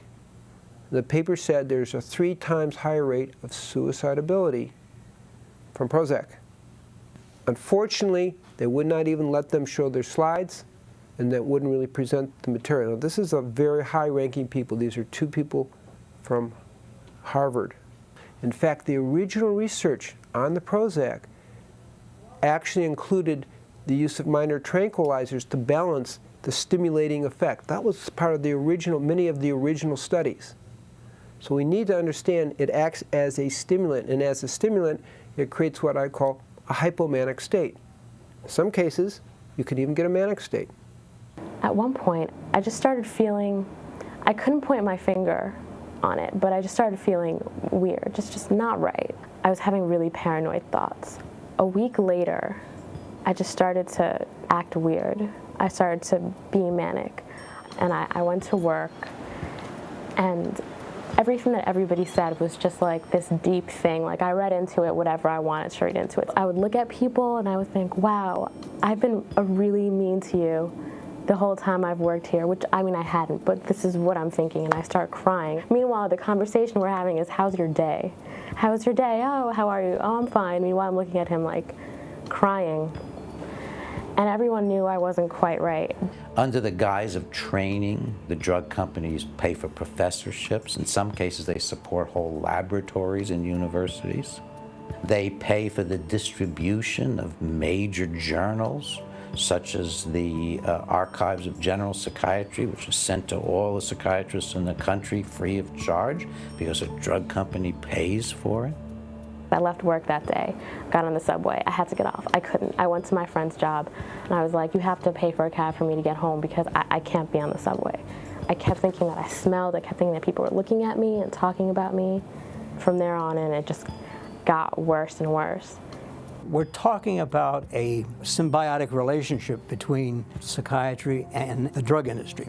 Reminds one a little bit of what Eisenhower talked about when he left office about the military-industrial complex. You have to watch out for what they're doing because they'll just take over. I knew, and I think people know, that they're not okay, that there's just something is awry, but there's nothing you can do about it. The pharmaceutical industry is extraordinarily powerful. They just have very, very deep pockets and pretty much do what they want. They provide lecturers around the country. They sponsor the vast majority of the credit courses doctors have to take to keep their licenses up to date. They provide free conferences in the conferences of the annual meetings of the psychiatric and medical associations. They'll provide dinners and music and breakfasts. It's like a drug company carnival when you go to the annual American Psychiatric Association meetings. I knew why. I knew it was the drug, and I felt like hopefully it wouldn't get worse, but it just kept getting worse and worse and worse. And a lot of it I just don't remember. Honestly, I feel fortunate to have blacked out, and you know, I mean, I don't want to remember, or I don't want to know all of the things that I did. I know enough, and while I know it wasn't me, and while I know it wasn't my fault and it was the effect of the drug, it's still unpleasant to think of yourself doing these things. But it got to the point where apparently I was getting violent. So then they eventually, because of that, they had to call the ambulance to come get me. You can hardly find an academic psychiatrist who is not on the payroll of a drug company. The New England Journal of Medicine, for example, looked for an expert in antidepressant drugs to write a review of antidepressant drugs, and they could not find anyone who qualified as an expert who was not on the payroll of one of the companies making the drugs. I mean, it's like they've bought the field. I remember being put on the stretcher and taken out. I remember being outside and feeling like, just knowing like, okay, like there's an ambulance and I'm on a stretcher. I was just terrified. And I remember I'm in the ambulance and my parents are in there and I'm just really scared. And I went and got to the hospital and I was examined by the doctor. And then they took me to a place, you know, armed guard, like very dark, weren't allowed to leave your room. So I was in that place, I don't even really know for how long. And we're sort of coming to, I guess, when I was there and asking my mother, you know, what day it was. And I was really surprised. It was like a week later than I thought it was. I don't know if anybody really wants to know what I think about the doctor that prescribed these drugs.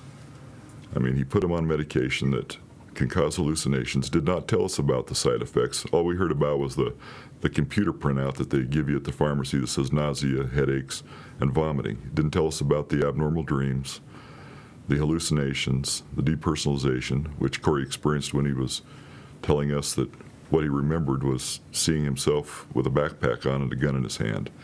When I heard that in detention, to me, it sounded like an out-of-body experience. So I was concerned, and I called the psychiatrist that we'd hired, and he said, well, that's depersonalization, and it's a side effect of the drug. Eli Lilly and Company found out that their patients taking Prozac had a higher suicide attempt rate than the same patient, sometimes literally the very same patient, on a sugar pill. So what did they do with that data? They hid it. The Eli Lilly Corporation, a pharmaceutical company, for nearly 15 years covered up their own internal investigation that showed that anyone on Prozac is 12 times more likely to attempt suicide than those using other antidepressants, not 12 times more than the average population, 12 times more than those already on other antidepressants. This is a criminal act, and I want to know why these criminals are still walking the streets. Now, it should be noted that Eli Lilly has stated that the drug was never intended for young children, but for those 18 and older. And 10 or not, ask how many parents have young children they're giving Prozac. Well, how did they get it? You cannot obtain it without a prescription.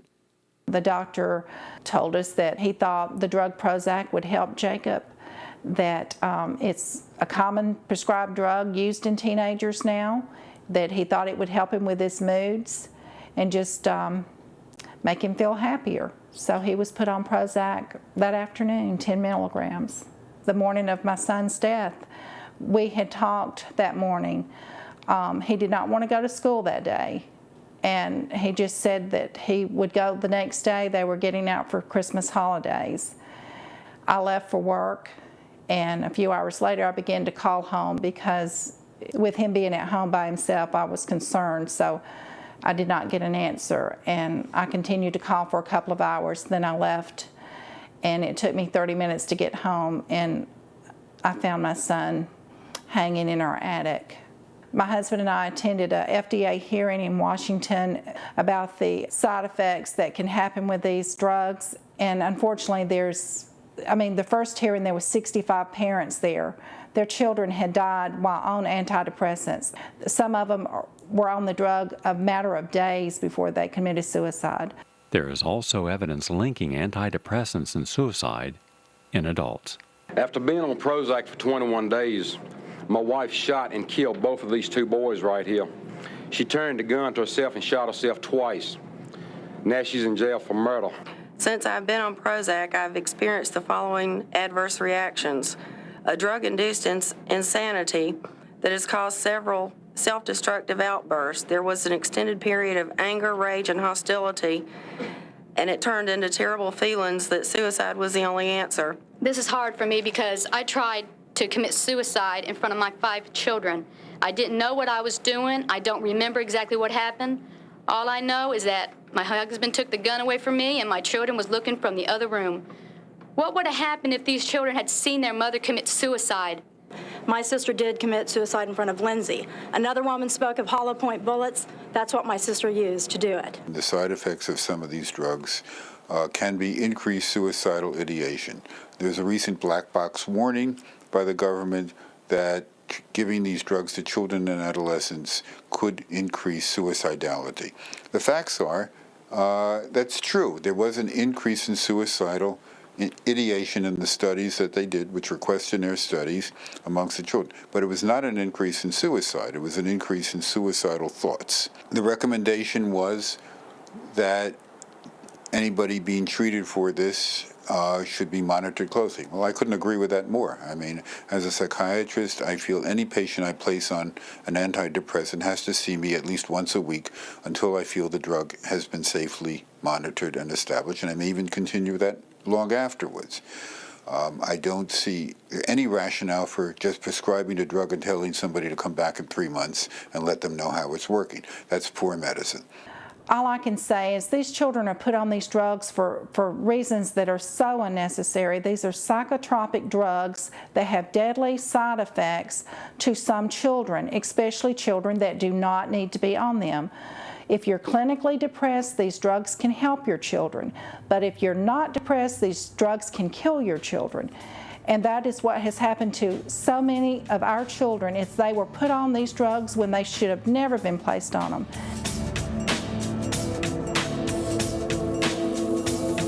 One cannot expect the pharmaceutical industry nor the medical industry to take responsibility for each and every child in this nation. The responsibility lies with each of us as parents to take control of our health back. What you want to do is look for alternatives.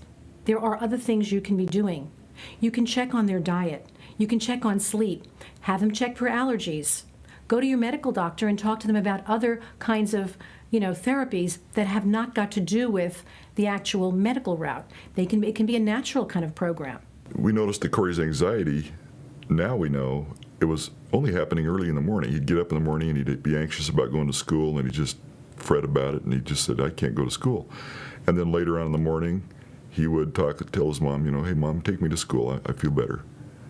And we feel now that it was his low blood sugar. He hadn't had anything to eat, and he's an eater. Many children go to school, they don't have any food, they become hypoglycemic.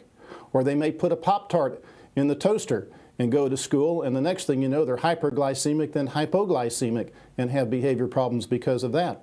So many families accept a prescription for their child before looking first at what is that child eating?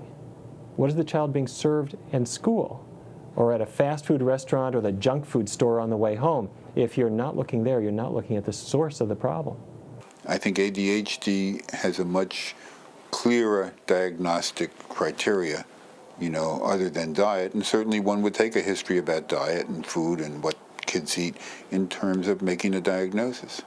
There's a lot of anecdotal evidence about that, and certainly it can't be discounted. But I'm not sure that's the cause of ADHD. I'm not saying that it doesn't cause other problems, and it may cause hyperactivity in some kids who are not ADHD. I believe that a big part of his problem was anger and poor nutrition.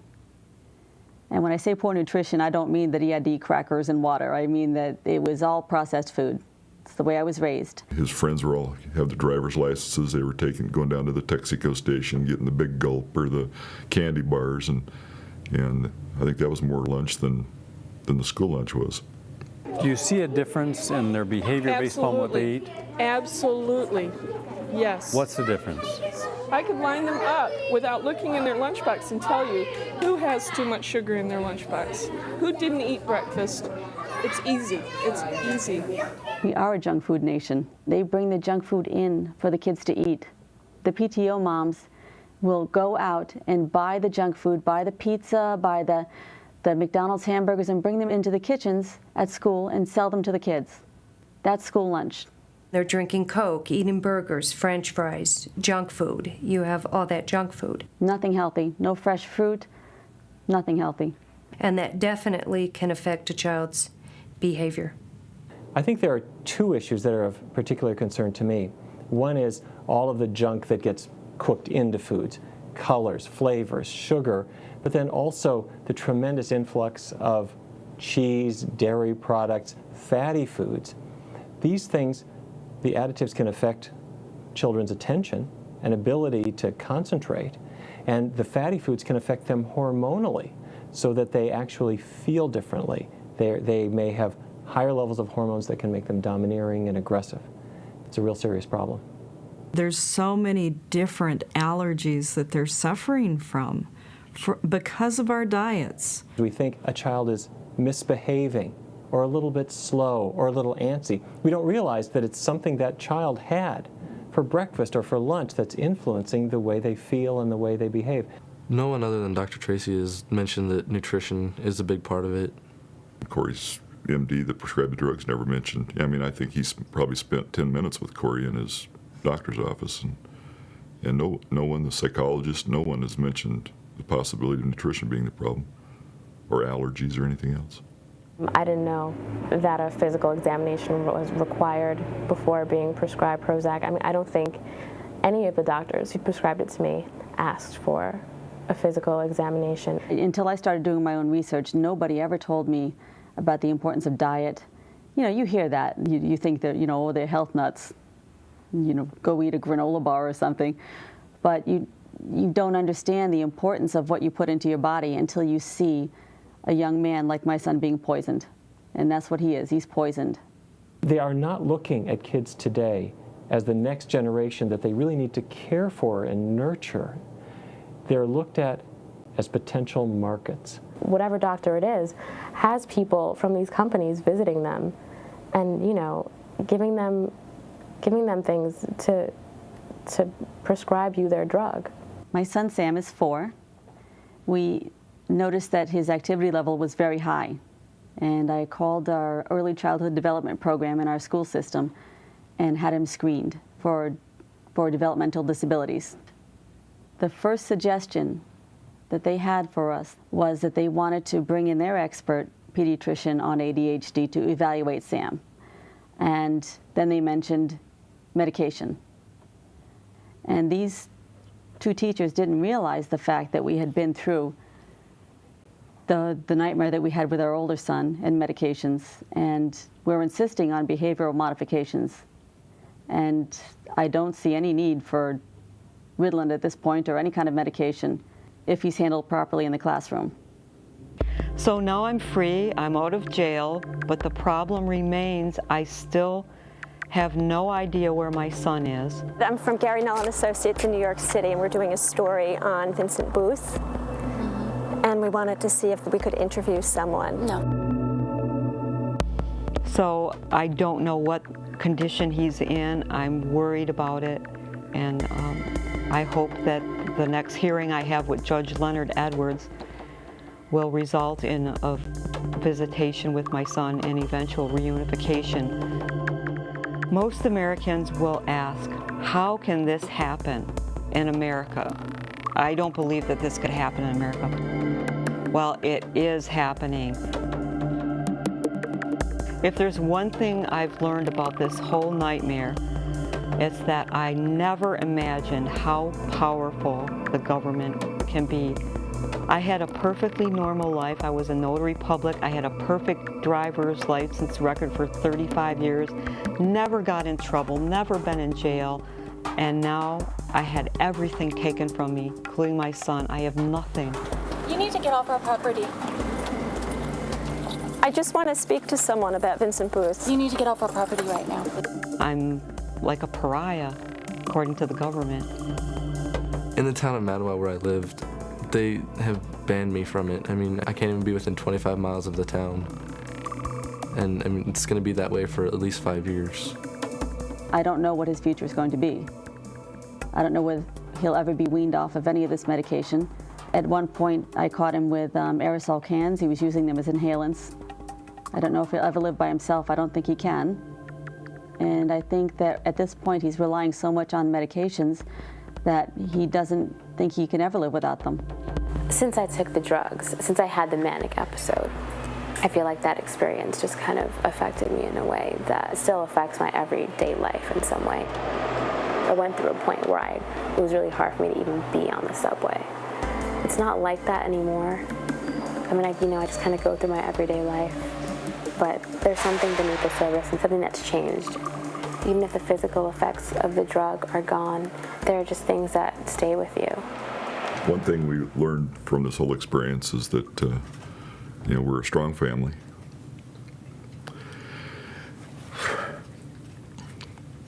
And that God blessed us.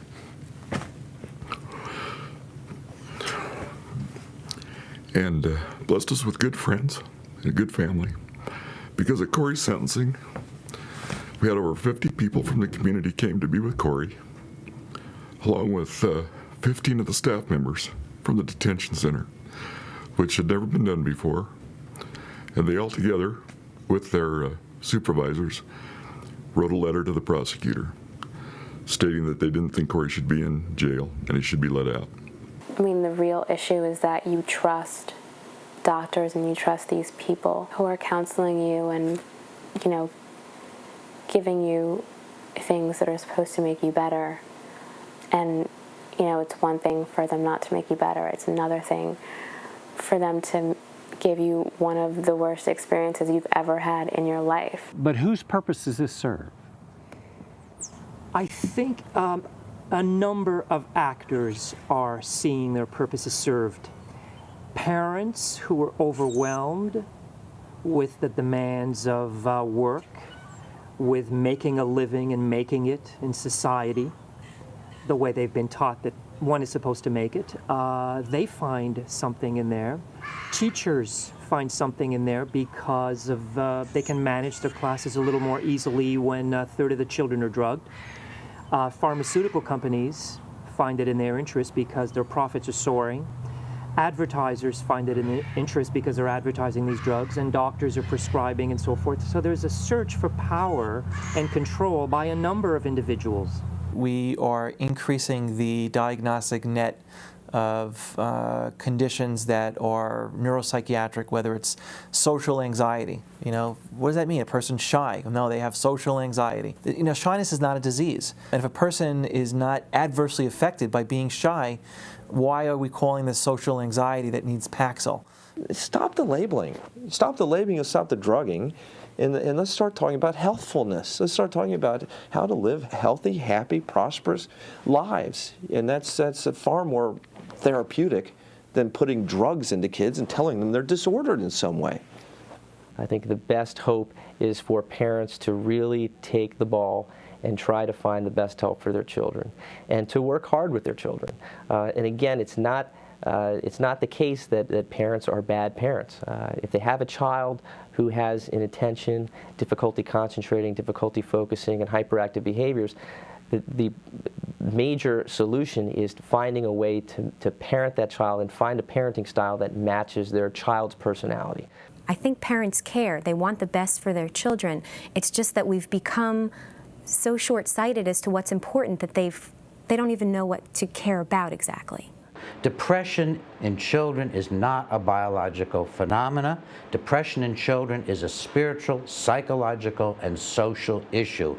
Kids get depressed for reasons, and whether or not the reasons are the parents or the teachers, because there can be other reasons why kids get depressed, including our society, including the culture they're in, their peer cultures. But whatever the reason kids get depressed, the solution is in the hands of adults to provide children hope, to empower children, to give children a sense that they can matter in their own world and in the larger world. There is no substitute for adults in the lives of children giving them hope. Hope does not lie in a pill.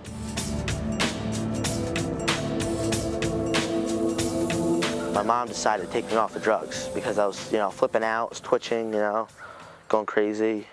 I had taken him off all the drugs by December of 1999. The Paxil, he had come off in a month. After we removed Paxil in October of 1999, he hallucinated. He had told his teacher he heard a voice in his head telling him to do bad things.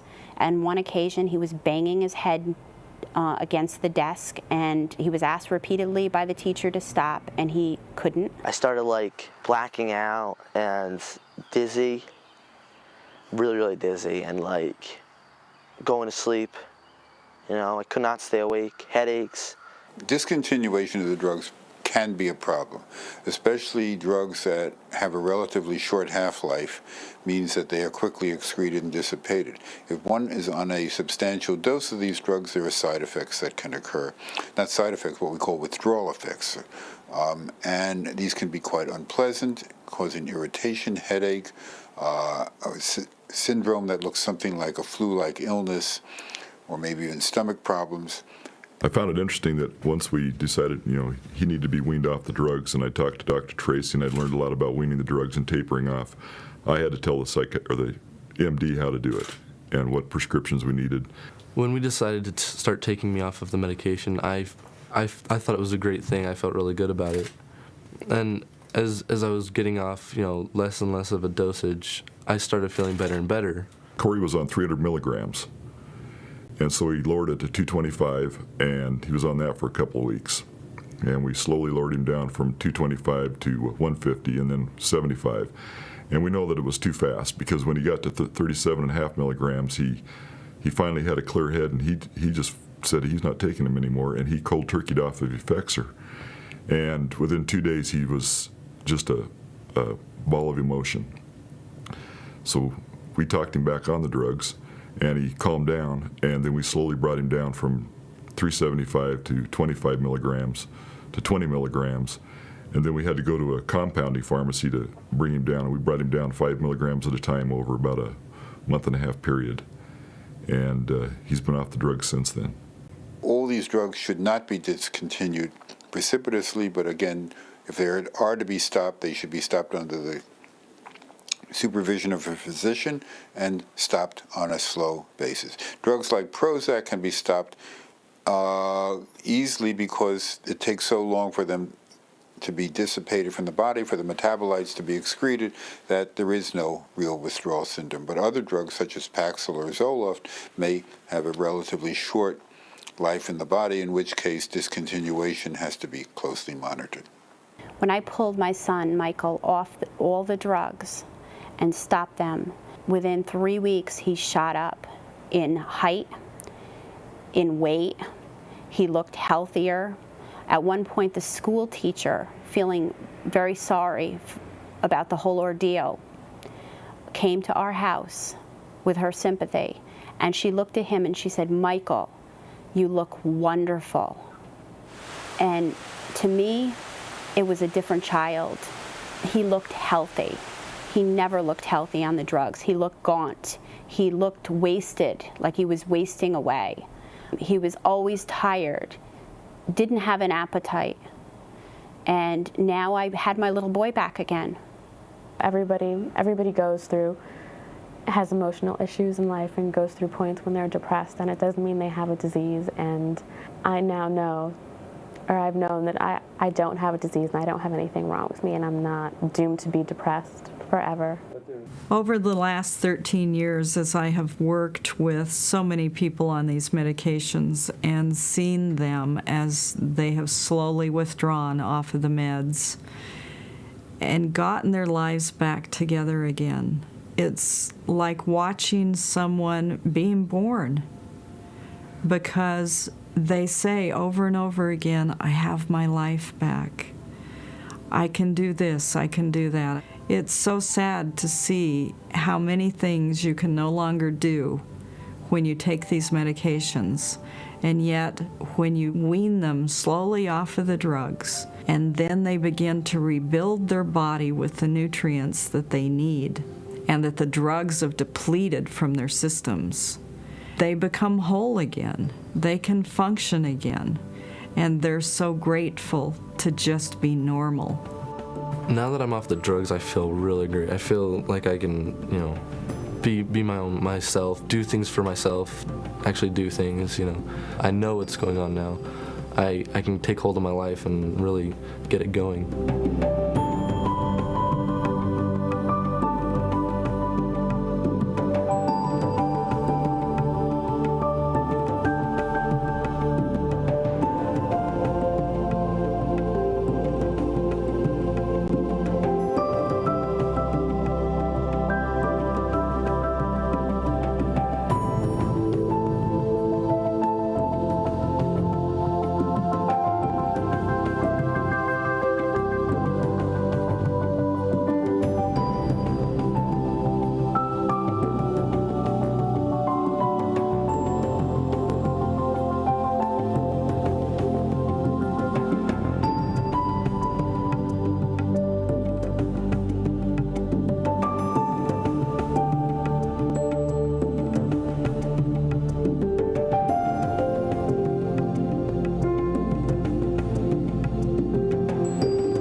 and all CHD TV programming is made possible by generous support from viewers like you.